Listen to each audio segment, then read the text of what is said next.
Today we are starting the chapter number 1, that is chemical reaction and equation. So students, before starting this chapter we have to learn that what is chemical reaction. तो सबसे पहले हम ये जानेंगे कि chemical reaction क्या होते हैं, लेकिन केमिकल रिएक्शन क्या होता है उससे पहले मैं आपको फिजिकल एंड केमिकल चेंज के बारे में थोड़ा बताना चाहूंगी, राइट। तो सबसे पहले स्टूडेंट्स हम बात करेंगे फिजिकल चेंज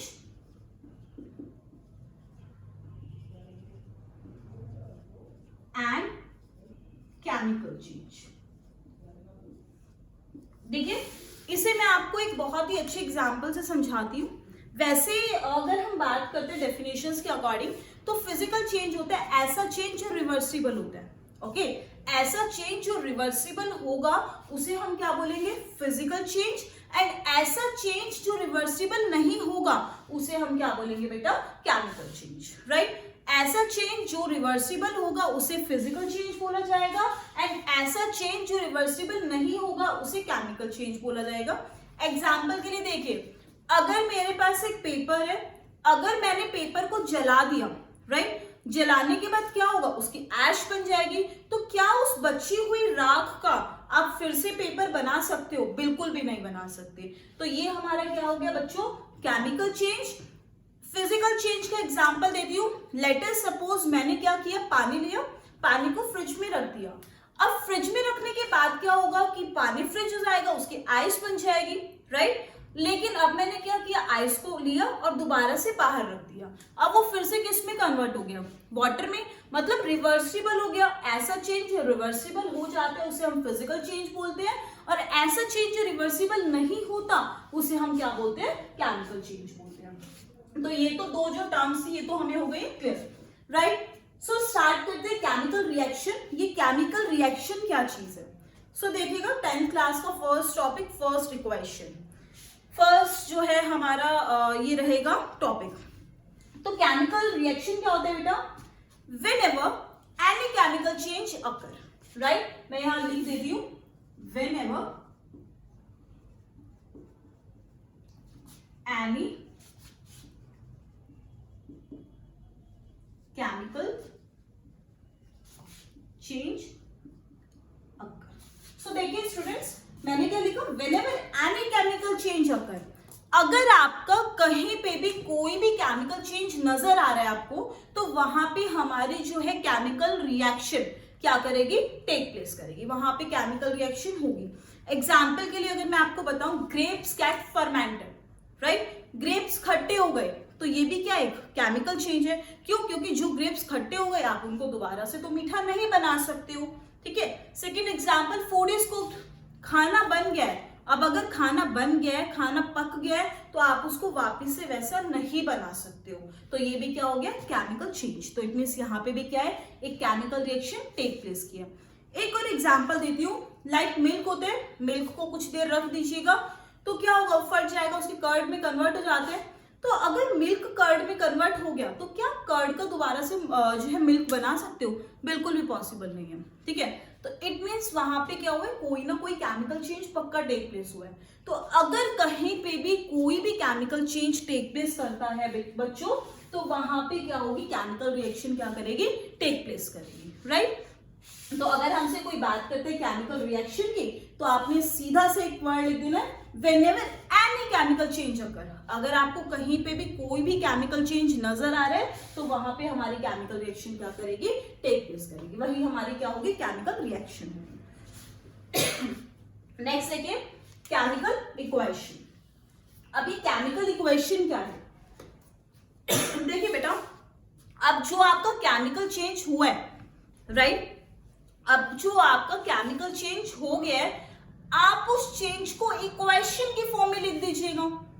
ओके, जो केमिकल चेंज हुआ है आप उस चेंज को इक्वेशन की फॉर्म में लिख दीजिएगा, वो हमारी क्या हो जाएगी, केमिकल इक्वेशन। मैं आपको एग्जांपल देती हूँ। Let us suppose hydrogen and water के एग्जांपल बेस्ट रहता है। जब आप हाइड्रोजन और वाटर को कंबाइन करते हैं तो आपका क्या बनता है, वाटर मॉलिक्यूल, जैसे कि H2 plus O2 gives out क्या होगा बच्चों, ठीक है। तो आप देख सकते हो कि यहाँ पे रिएक्शन क्या हुई, रिएक्शन हुई कि मैंने क्या किया, हाइड्रोजन और ऑक्सीजन को क्या कर दिया, कंबाइन कर दिया, ठीक है ना। हाइड्रोजन और ऑक्सीजन के कॉम्बिनेशन से हमारे पास क्या बन गया, वाटर बन गया, वाटर मॉलिक्यूल बन गया। तो बेसिकली ये क्या हुआ, केमिकल चेंज है, ठीक है, ये केमिकल चेंज है। अब इस केमिकल चेंज को, ठीक है, इस केमिकल चेंज को मैंने किसके फॉर्म में लिख दिया बच्चों, इक्वेशन की फॉर्म में लिख दिया, राइट। तो मैंने अभी भी आपको बताया कि जब आप किसी भी केमिकल रिएक्शन को आप इक्वेशन की फॉर्म में लिख देते हो तो वही हमारी क्या होती है, केमिकल इक्वेशन, ठीक है। तो आपने देखा कि यहाँ पे केमिकल रिएक्शन टेक प्लेस करती है। अगर हम हाइड्रोजन और ऑक्सीजन को कंबाइन कर देते हैं तो उससे वाटर मॉलिक्यूल बन जाते हैं, ठीक है, तो वो हमारी क्या है, केमिकल रिएक्शन है, ठीक है। अब इस रिएक्शन को मैंने इक्वेशन की फॉर्म में लिख दिया, ठीक है। इक्वेशन की फॉर्म में कैसे लिखा, हाइड्रोजन प्लस ऑक्सीजन, हमेशा जब भी इक्वेशन लिखोगे बीच में हमेशा प्लस आएगा बच्चों, ठीक है। दो एलिमेंट्स के बीच में हमेशा प्लस आएगा, याद रखना, ना तो हमें कभी माइनस लगाना है, ना मल्टीप्लाई लगाना है, ना ही डिवाइड लगाना है, ओके। हमेशा क्या होगी, प्लस से सेपरेट होंगे। और एरो से आगे वाले पार्ट को क्या बोला जाएगा, रिएक्टेंट, और एरो से पीछे वाले पार्ट को क्या बोलोगे, product, right. So students, I think आपको क्लियर हो गया होगा what is chemical reaction. Whenever any chemical change occur, this is called a chemical reaction, and when this reaction written in the form of equation, this is called a chemical equation. Chemical equation में हमें किन बातों का ध्यान रखना है कि elements के बीच में हमेशा क्या होगा, प्लस साइन होगा, ठीक है। एरो के इधर जो होगा उसे बोलेंगे रिएक्टेंट, और एरो के उधर जो होगा वो क्या होगा बच्चों, हमारा प्रोडक्ट। याद रखना है, एरो के लेफ्ट हैंड साइड पे होगा रिएक्टेंट, एरो के राइट हैंड साइड पे होगा हमारा प्रोडक्ट। सो केमिकल रिएक्शन, केमिकल इक्वेशन क्या होता है, आई थिंक आपको क्लियर हो गया होगा। Now the next topic is what is balanced chemical equation. This is the most important topic.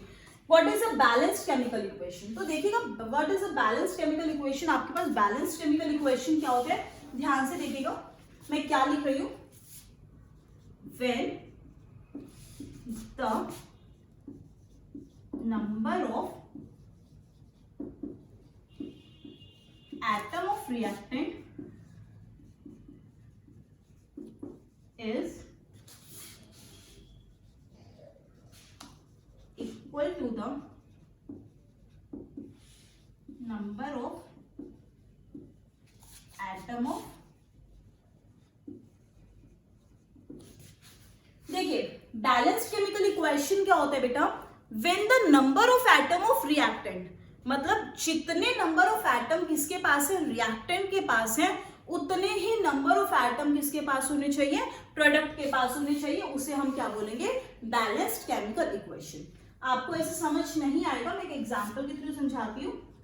Mg plus O2 gives out क्या होगा बच्चों, MgO, ठीक है। Mg plus O2 gives out क्या होता है, MgO। अब कुछ बच्चों को तो यही समझ में नहीं आ रहा होगा कि मैम ने MgO बना कैसे दिया, ठीक है।